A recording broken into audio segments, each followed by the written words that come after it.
Buenas tardes. Gracias por atender esta conferencia. Solo quiero informarles que mañana vamos a pasar al Pleno el dictamen aprobado el día de hoy en la Comisión de Gobernación y un dictamen que tenemos pendiente desde hace mucho tiempo, que es el de remuneraciones. Como ustedes saben, la primera ley que aprobó esta legislatura fue la Ley de Remuneraciones, conocida como salarios máximos.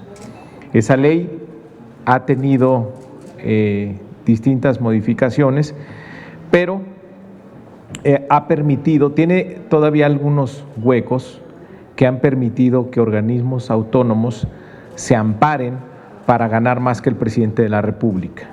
La Corte hizo algunas observaciones respecto de esta ley y mañana lo que se estaría aprobando son reformas para subsanar las observaciones que hizo la Corte y tapar todas esas puertas por donde se nos iban y se amparaban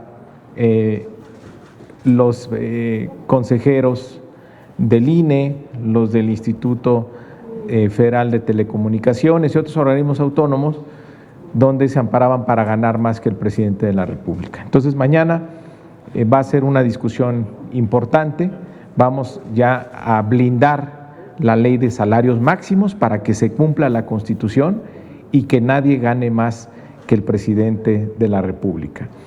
Es importante hacerlo ya porque el año que entra pues es un año, todos sabemos, con muchas complejidades económicas y tenemos que mantener muy firme la austeridad republicana y esta disciplina de que nadie gane más que el presidente de la República debe establecerse ya en toda la administración, en todo el gobierno, incluyendo los organismos autónomos. Entonces, es una buena noticia de que después de 2 años que fue aprobada por primera vez esta ley, ya podamos tener un ordenamiento jurídico blindado contra cualquier tipo de amparos o recursos que permita a funcionarios públicos ponerse por encima del salario presidencial. Es una propuesta que se hizo desde la campaña y que ahora ya se estaría cumpliendo. Y con esto arrancamos también ya las votaciones. Hemos tenido las glosas del informe, el análisis de las distintas políticas, hoy tuvimos política exterior, pero ya pasamos a votar dictámenes. Entonces, es lo que les queríamos informar, también decirles que mañana va a haber un ensayo con el uso de los teléfonos, se ha estado capacitando a todos los diputados y las diputadas, ha habido actualizaciones también del software para incrementar la seguridad, pero sobre todo para incrementar la confianza en los dispositivos, que no va a haber ningún tipo de mal uso de los mismos. Queremos que los diputados utilicen exclusivamente su teléfono para la votación y para la asistencia, que no metan ningún otro tipo de dato personal o de información que ellos pudieran sentirse inseguros. Entonces, mañana va a haber un gran ensayo al inicio de la sesión y después daríamos paso a la sesión regular. Dependiendo de los resultados de ese ensayo, ya en la Junta de Coordinación Política determinaríamos cuándo empezaríamos con las sesiones semipresenciales. Entonces, son 2 anuncios de lo que va a ocurrir mañana. Regresan las votaciones ya de dictámenes, el primero remuneraciones y el segundo tendremos este ensayo. Estoy a sus órdenes por si tienen alguna pregunta. Buenas tardes, Mario. A mí yo todavía sigo sin entender por qué nadie puede ganar más que el presidente, en qué se basan. Él está, es muy asiduo a leer textos de la Biblia, lo sacó de la Biblia o de alguna ley aquí. Te escucho, Margarita, sí, te escucho. ¿De dónde saca que nadie puede ganar más que él en la Administración Pública Federal? Pues hay secretarios que trabajan casi igual que él, ahí está Hacienda, Gobernación. Entonces, si no es un poco egoísta, poner ese límite. Y también preguntarte en torno a qué opinas del regreso de Ricardo Anaya a la contienda política, pues después de ver estas manifestaciones en contra de lo que se dice coartar la libertad de expresión, que incluso en un tono autoritario, Paco Ignacio pues le dice a Krause que se vaya de México. ¿Él quién es para correr a alguien de su país o sugerirla, aunque sea chiste de mal gusto? Y finalmente, que me platiques pues, en torno a esta sugerencia que hizo el subsecretario de Hacienda al presidente, que ya respondió que no, pues de que contraiga deuda para lo que se necesite, sobre todo en materia de salud. Gracias.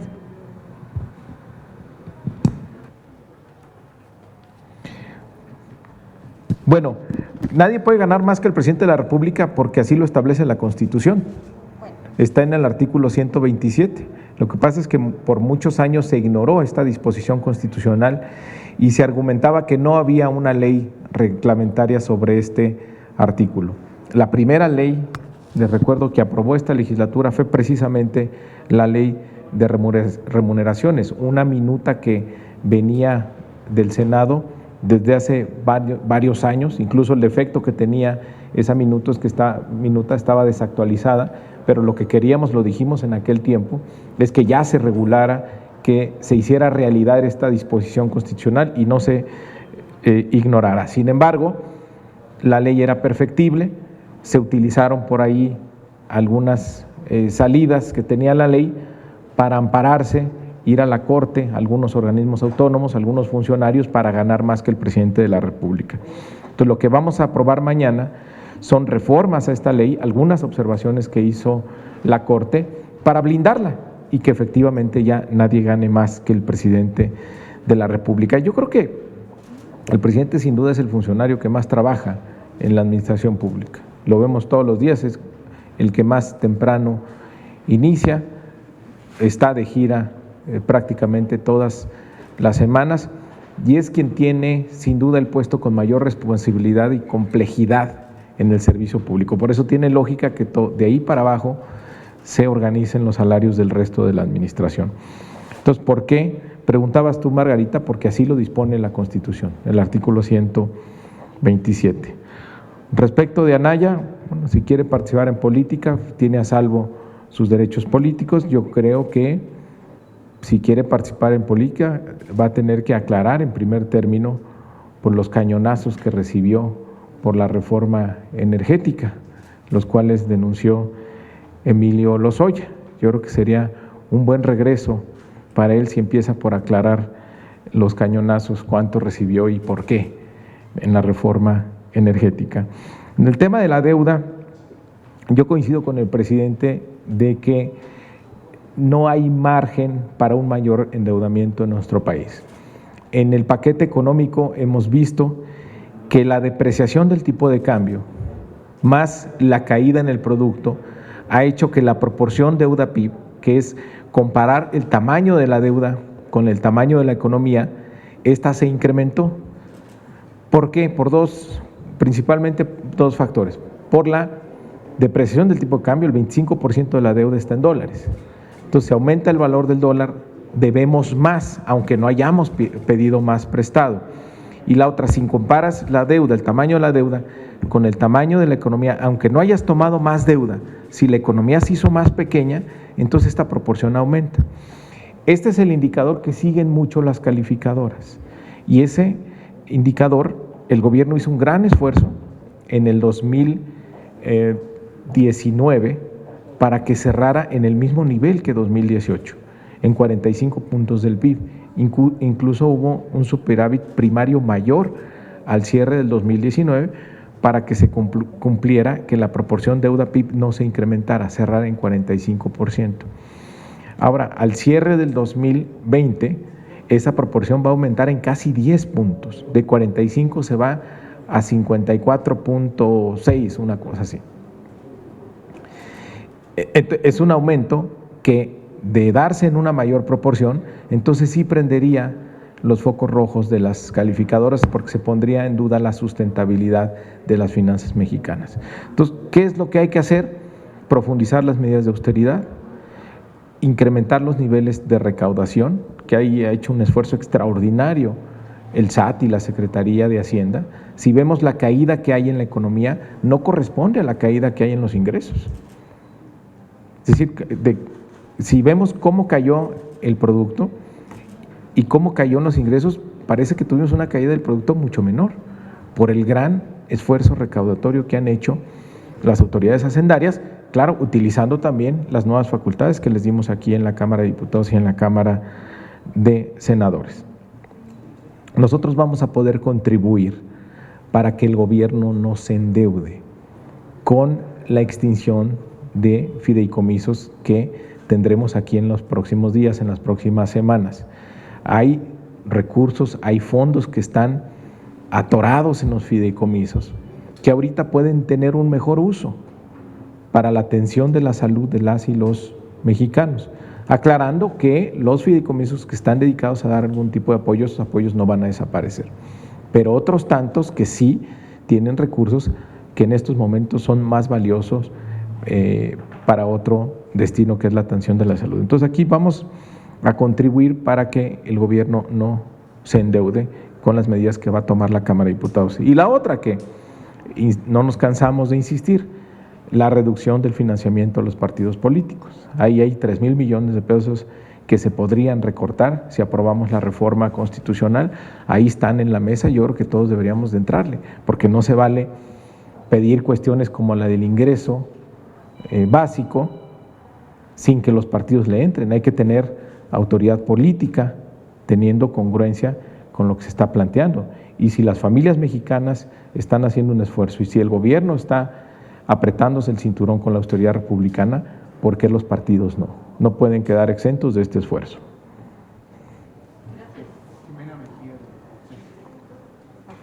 Hola Mario, buen día. Primero preguntarte en tu calidad como presidente de la Jucopo si sabes cuánto ha gastado la Cámara desde que se ha venido a las sesiones desde el periodo extraordinario en pruebas COVID principalmente, saber si tienes un aproximado. Luego preguntarte ¿qué le respondes a Muñoz Ledo, que dice que te va a expulsar a ti y a Marcelo Ebrard? Y también preguntarte si apoyas la iniciativa del PT sobre nacionalizar los fondos de ahorros de los trabajadores. Gracias.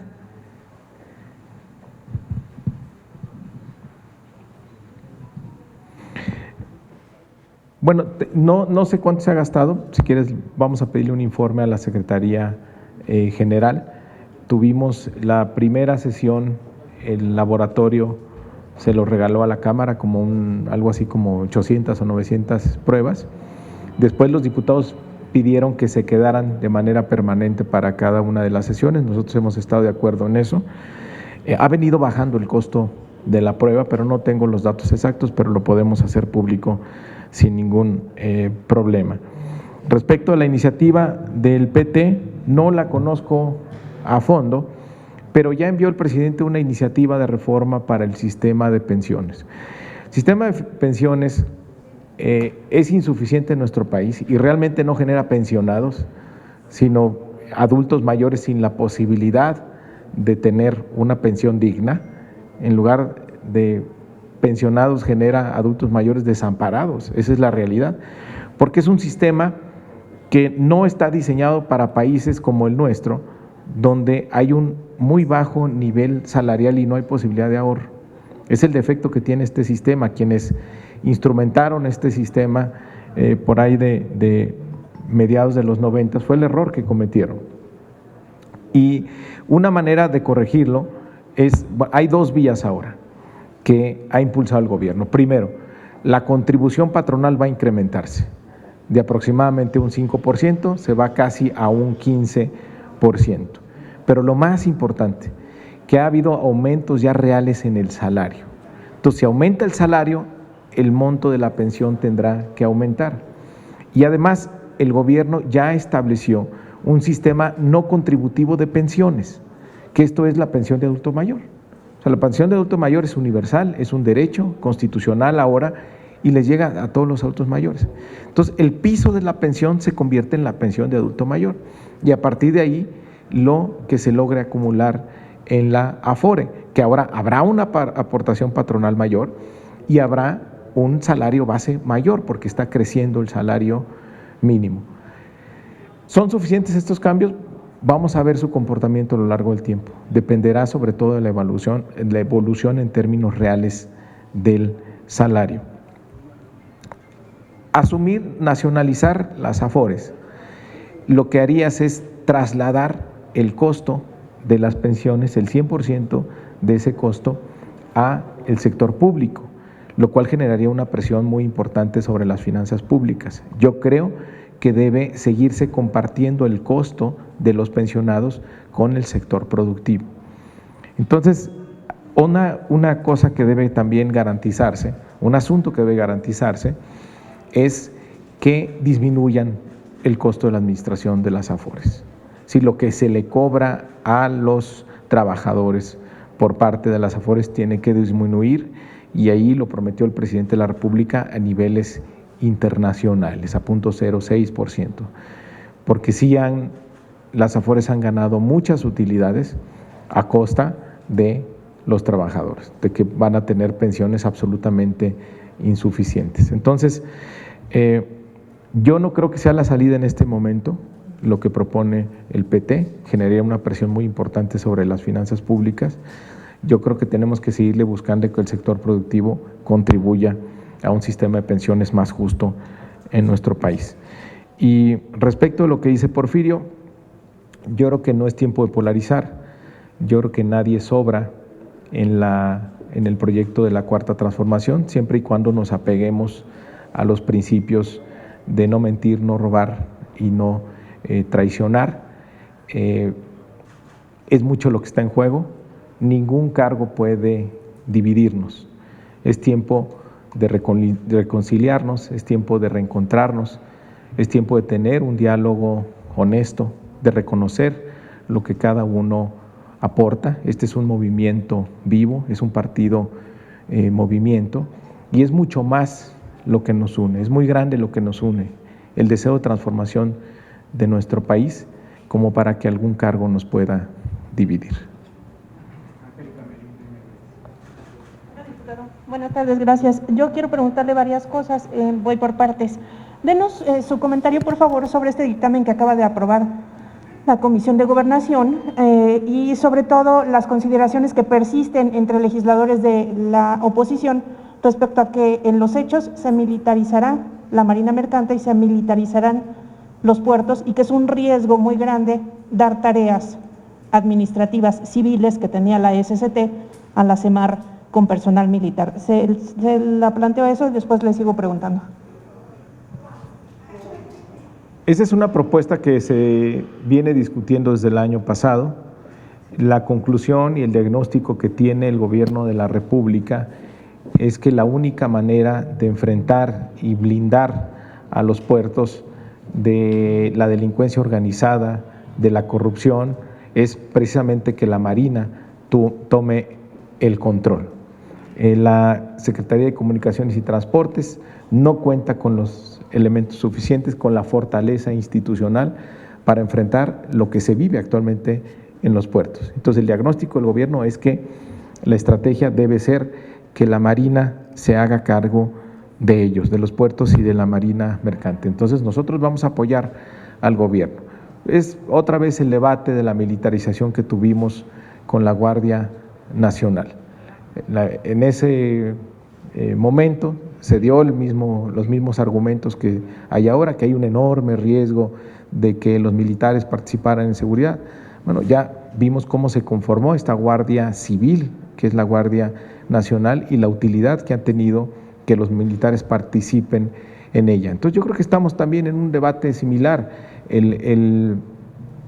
Tanto el Ejército Mexicano como la Marina Armada de México han probado una enorme lealtad hacia las instituciones civiles en nuestro país, tienen un gran legado y hay una gran confianza en los mexicanos en ella.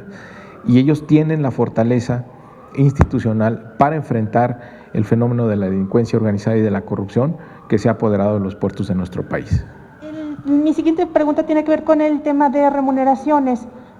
¿Cómo resuelve esta nueva ley de remuneraciones el tema de los sueldos en el Poder Judicial? En el resto de los organismos, el dictamen, entendemos, habla de los organismos autónomos y los mecanismos para determinar el sueldo del presidente, parámetros, etcétera, pero no encontré referencias al Poder Judicial. ¿Cómo se va a resolver ese punto y cómo va a abordar esas resoluciones de la Corte en marzo pasado, me parece, sobre los sueldos del INEGI, de algunos otros organismos autónomos? Lo que hace esta reforma es resolver todo lo que estaba indefinido, todas aquellas puertas de salida que utilizaron los autónomos para precisamente ganar por encima de lo que gana el presidente de la República.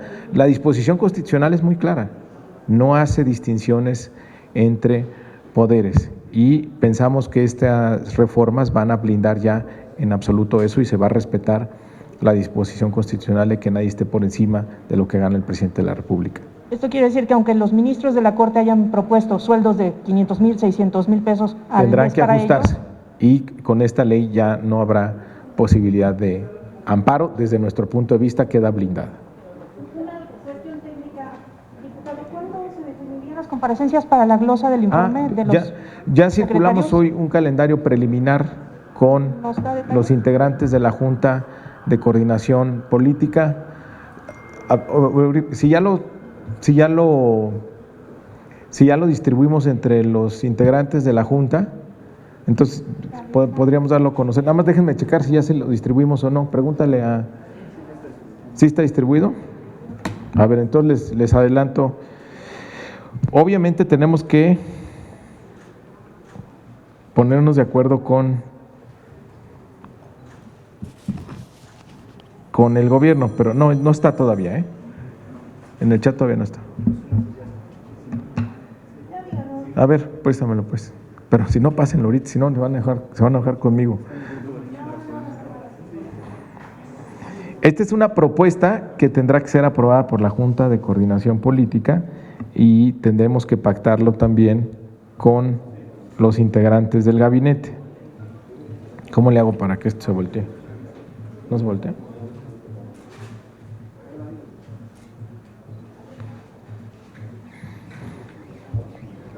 Todavía por confirmar, aclaro.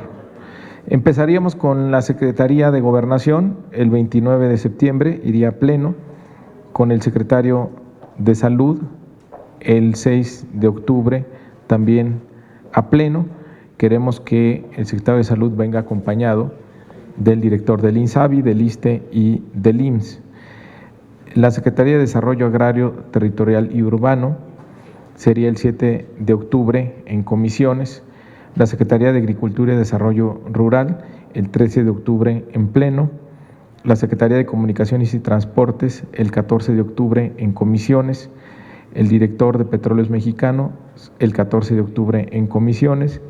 El secretario de Educación Pública el 21 de octubre en pleno. El director de la CFE el 21 de octubre en comisiones.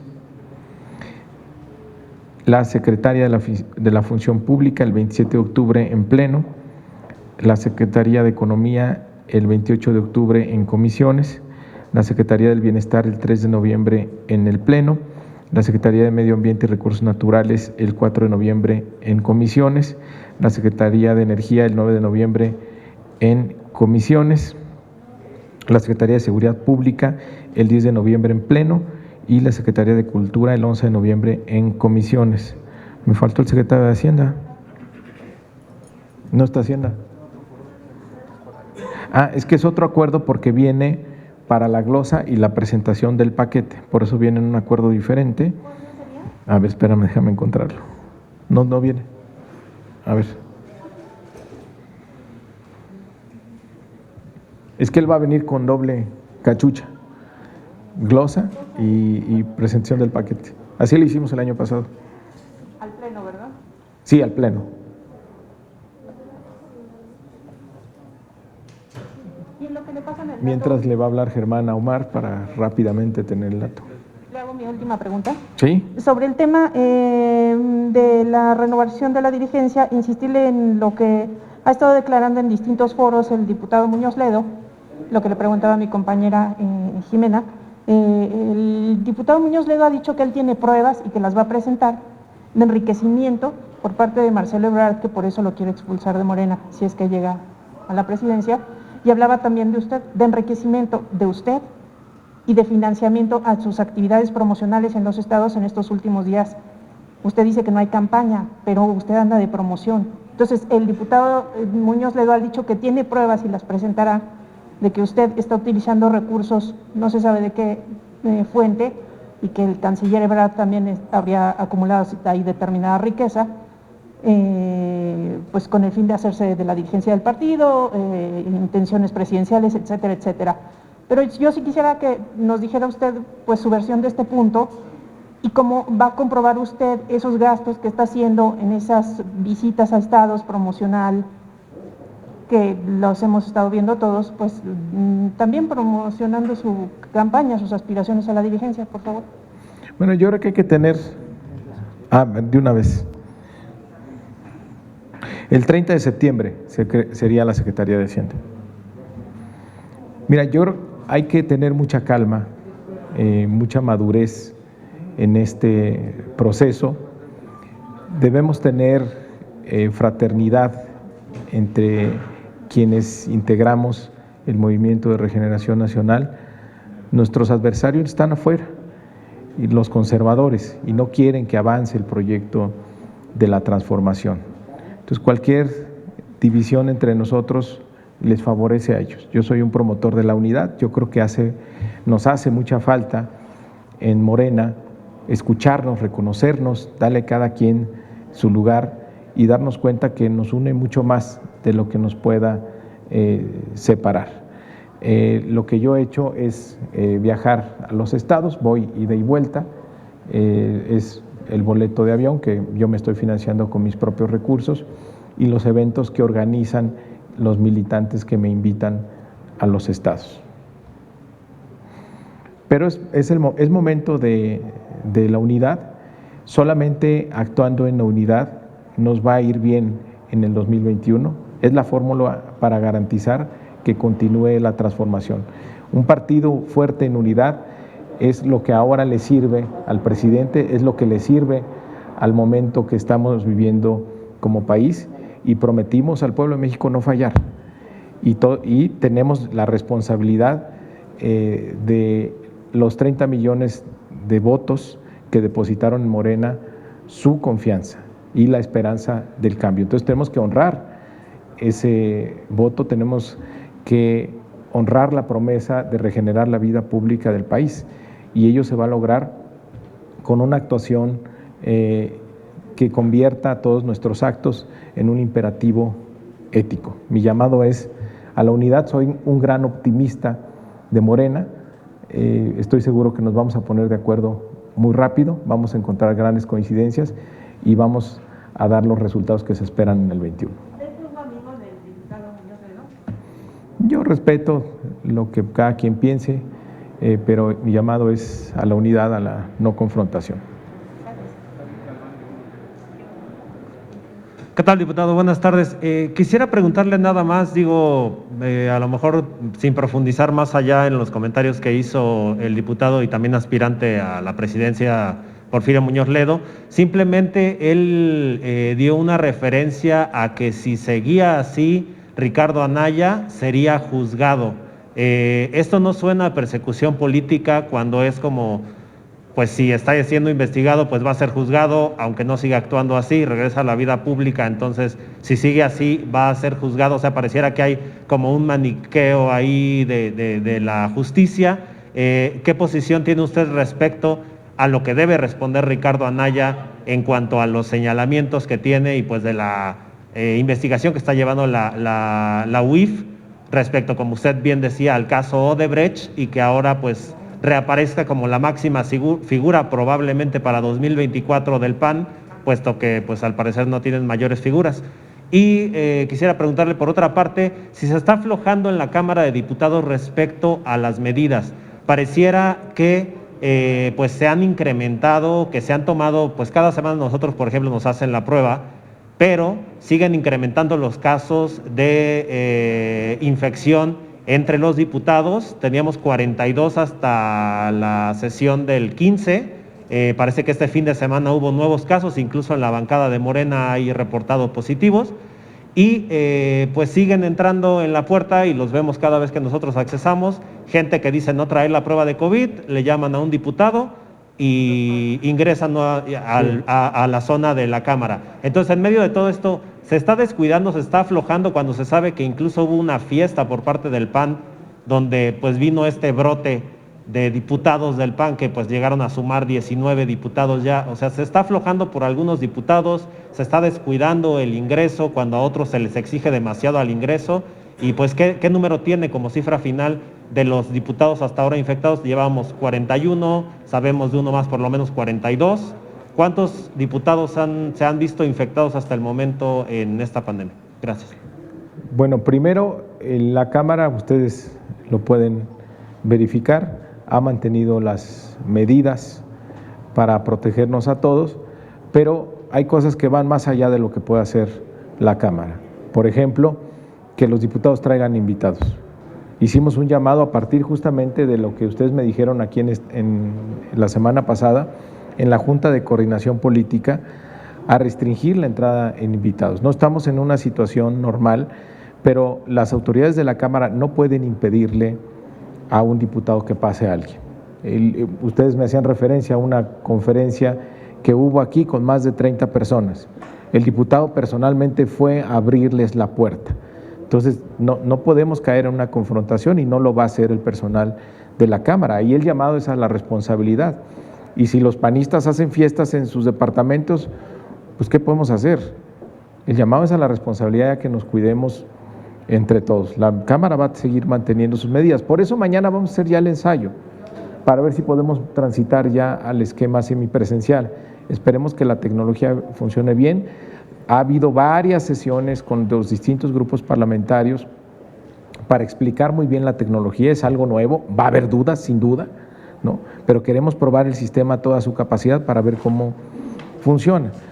Pero no es una cuestión de que haya una irresponsabilidad por parte de la Cámara de Diputados. Todos los lunes lo verificamos en la Junta de Coordinación Política y hacemos un llamado a que seamos responsables, pero creo que el punto débil está en eso, en que los diputados siguen metiendo de manera irresponsable invitados cuando estamos sesionando en condiciones que no son de normalidad. Entonces ahí el llamado sería que respetemos las reglas que nosotros mismos nos pusimos. ¿Y cuántos llevan, qué reporte tiene de diputados? Yo tengo el mismo número que tú. 42. Así es. ¿Esta semana no se sumaron registrados? Conocemos los resultados apenas, hoy tendremos resultados de las pruebas que se estuvieron haciendo hoy en la tarde para ver si hay más infectados. De Morena, no, hoy regresó una diputada de Michoacán que había dado positivo y ya superó eso. Pero nuevos en Morena, no, hasta este fin de semana no registramos. Entonces tenemos fallecimientos, no solo del diputado, sino de familiares de diputados muy lamentables. Falleció el papá de, ustedes lo vieron, el minuto silencio, de Erasmo, de Rosario. Sí nos rodea este virus, ¿no? Está muy cerca. ¿Perdón? ¿Por COVID? El papá de Erasmo murió de COVID. Y de Rosario, no, de otra causa. Lo de Anaya, diputado, lo de si la justicia está por el actuar de Anaya o no.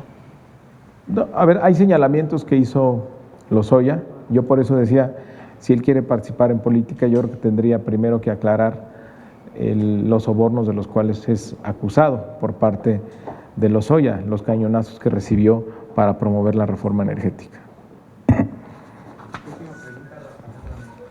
¿Y yo? Hola, diputado. Pues preguntarle ya a propósito de esta contienda interna en Morena, pues hay sugerencias desde Gobernación para promover entrevistas con usted. ¿Qué podría decir al respecto con este tema? Más al rato le paso el nombre específicamente de la funcionaria a la quien está promoviendo desde Gobernación entrevistas hacia usted. Y pues ya que habla del recorte a partidos y estamos constantemente escuchando que hay austeridad republicana. Parece que en la Cámara se les olvidó la austeridad republicana. Empezaron muy bien recortando gastos el primer año, se incrementó el gasto el segundo año y para este año presentan un sugerido de un incremento, si no me equivoco, del 18%. En este fin de semana encontramos un contrato para la Cámara de Diputados para construir una sala de rayos X y ultrasonido que costará 3 millones de pesos, además del equipamiento que se eleva muchísimo más, creo que son 66 millones de pesos del equipo de rayos X. Entonces, pues pareciera que quieren hacer de San Lázaro la clínica San Lázaro. ¿A qué obedece que se va? ¿Hay necesidad de tomarse rayos X y hacerse ultrasonidos aquí?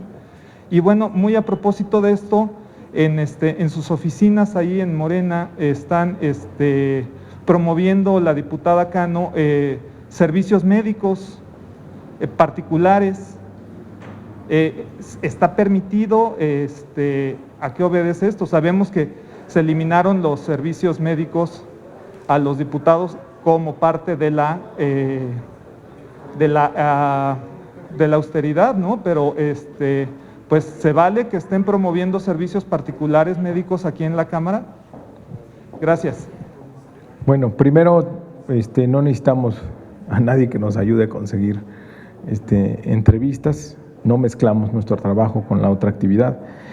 Segundo, el incremento que tiene la Cámara para el año que entra está explicado muy claramente. Cada 3 años se liquida a los trabajadores de la Cámara.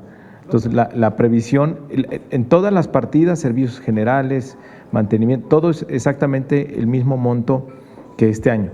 El incremento es en servicios personales y está desglosado perfectamente, que tiene que ver con las liquidaciones que tenemos que hacer cada 3 años. Incluso está el comparativo de cómo nos va a costar menos que lo que costó hace 3 años. Y seguimos ahorrando. Acuérdense que al inicio de la pandemia destinamos un ahorro, un recorte que hicimos en la Cámara para donarlo a la UNAM y que se compraran kits para los médicos que atendían el COVID. Entonces aquí se mantiene la austeridad.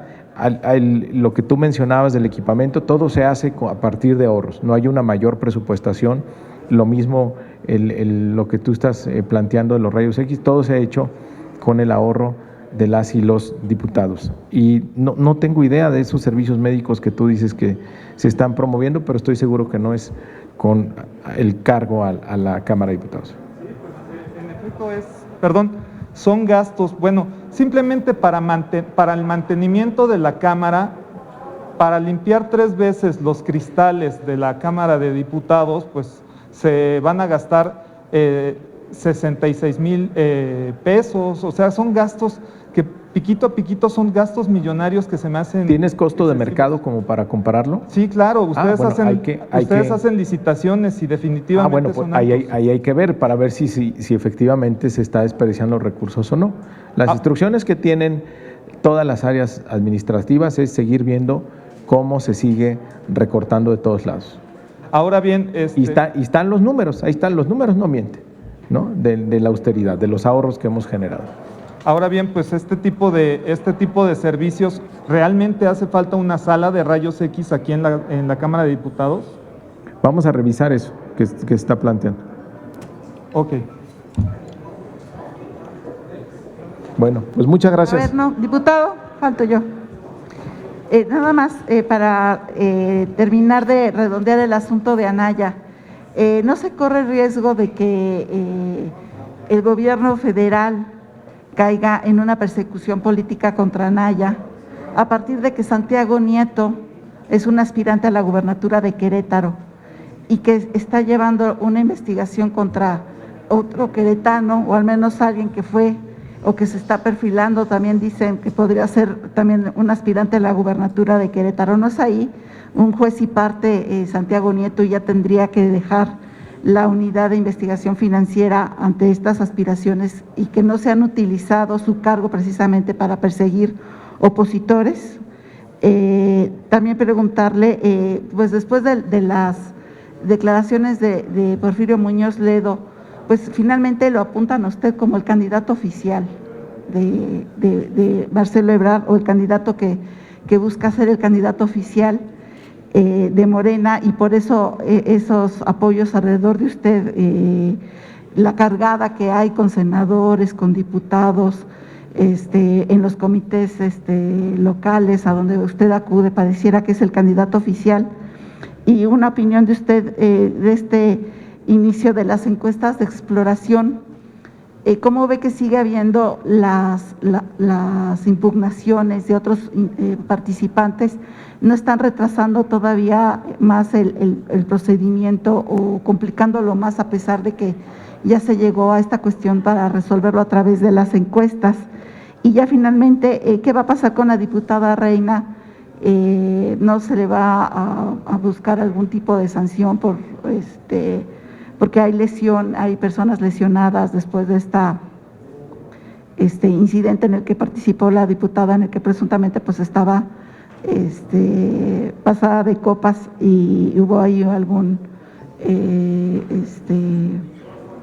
pues una actuación irregular por parte de ella, sobre todo pensando después de lo que pasó con el diputado Charres? Por favor. Bueno, primero, ya no son los tiempos de antes, que se utilizaba el brazo de la justicia para tener persecuciones políticas. Ahora tenemos una Fiscalía General que es autónoma y donde no es un brazo del Ejecutivo. Aquí aprobamos la ley orgánica de la Fiscalía General precisamente para que tuviera esa autonomía. Y si lo demás es especulaciones, si van a ser candidatos o no a Querétaro, pues es mera especulación. Pero hay una actuación neutral e imparcial por parte de la Fiscalía General de la República y por supuesto de la Unidad de Inteligencia Financiera. La otra, no puede haber candidato oficial ni cargada, porque esto es una encuesta. O sea, no hay manera de incidir en la opinión pública. La gente va a decidir, el pueblo de México va a decidir. Una manera de tomar la opinión del pueblo de México es justamente a través de las encuestas. Por eso Morena es diferente y por eso solo Morena se atreve a poner en manos de la gente la decisión de su dirigencia. Y lo de la diputada Celeste, nosotros tenemos otra versión por parte de ella y hemos estado en comunicación con las autoridades. Desde nuestro punto de vista también hubo un exceso por parte de la Policía del Estado de Guanajuato, y ya que tengamos más elementos, vamos a dar una posición al respecto. Hoy la Cámara de Diputados ya hizo un pronunciamiento sobre el caso de Celeste Reina. Bueno, pues gracias. Aprovecho, a ver, ahí está el camarada Noroña. A ver, ven, pues sacaste un video ahí donde quién sabe qué dices. Ven de una vez para aclararlo aquí, delante de todos. Vente, ándale, vente, camarada. Vente, te invito, camarada. Así cambia la cosa, porque si me dice, ven, cabrón, no, yo como vengo del barrio Bravo voy a pensar que es albur, cabrón. No, que crees que estás en Hidalgo, man. Exacto, con los del Verde, con los del Verde, que me aventó el candidato del Verde, me mandó. Por eso se le ve la greña tiesa todavía de los, ¿qué pasó? De los huevos. A ver, el camarada Noroña hizo un cuestionamiento el fin de semana de por qué no presentó la Cámara de Diputados un tercio de las firmas para pedir la consulta. Nosotros estábamos listos con las firmas, un esfuerzo que empezó el camarada Noroña y que nosotros completamos con los diputados y diputadas de Morena. Incluso teníamos dos vías, una la consulta normal y otra una estrategia que había planteado Pablo Gómez de una ley de amnistía.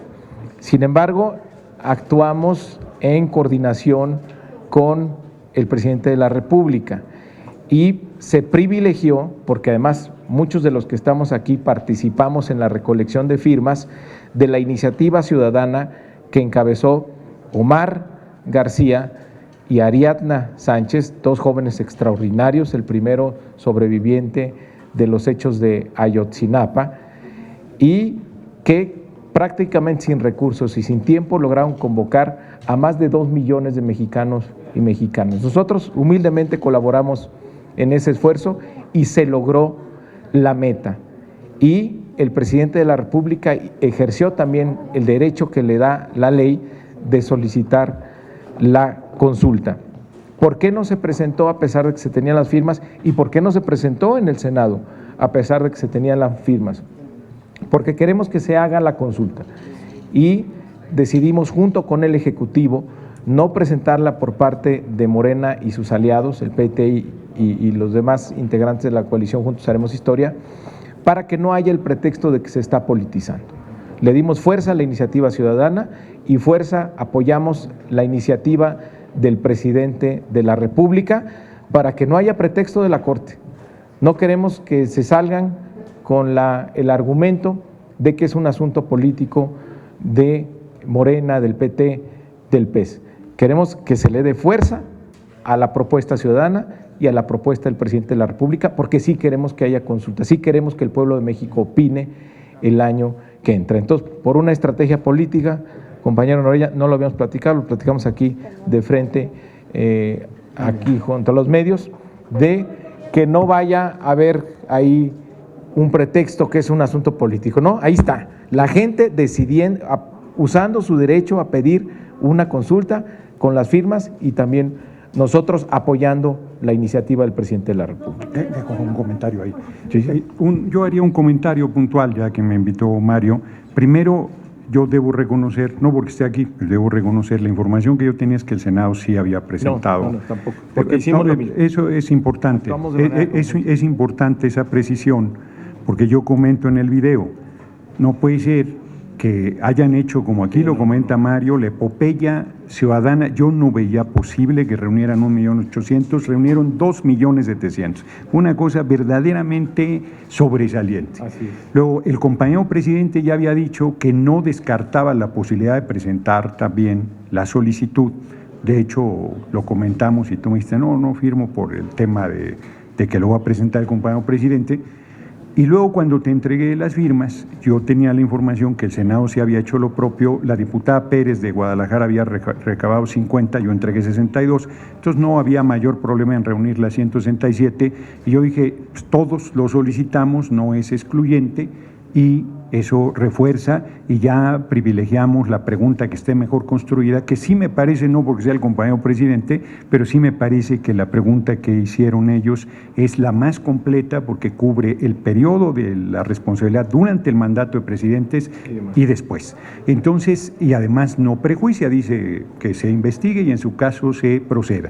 Me parece importante la aclaración que hace Mario Delgado porque efectivamente yo hice un video diciendo hace varios meses apoyándolo para la presidencia de Morena. Yo argumenté las razones de por qué creo que debe ser el presidente Morena y luego hice un video diciendo, no, pues, está cabrón, si yo le entregué las firmas, ¿qué pasó? Eso no se puede, no tiene excusa, no tiene justificación, está dando la explicación. Me parece bien que además, sin habernos puesto de acuerdo, se dé esta circunstancia, agradezco la explicación y bueno, pues ya, como pasa cuando uno choca, pues ya chingazo dado, ya está dado, ya que le hacemos, ¿no? Ya cada quien se va con su golpe. Bueno, pues sí. Pues ahí estamos. Bueno, pues gracias, ya los dejo aquí en la tribuna. ¿Este no es tuyo? ¿Cuál? No, ese es de Carlos. Bueno, los dejo, compañeros. Gracias, Carlos. Hay cualquier otro chingazo, avisan. Sí. Gracias.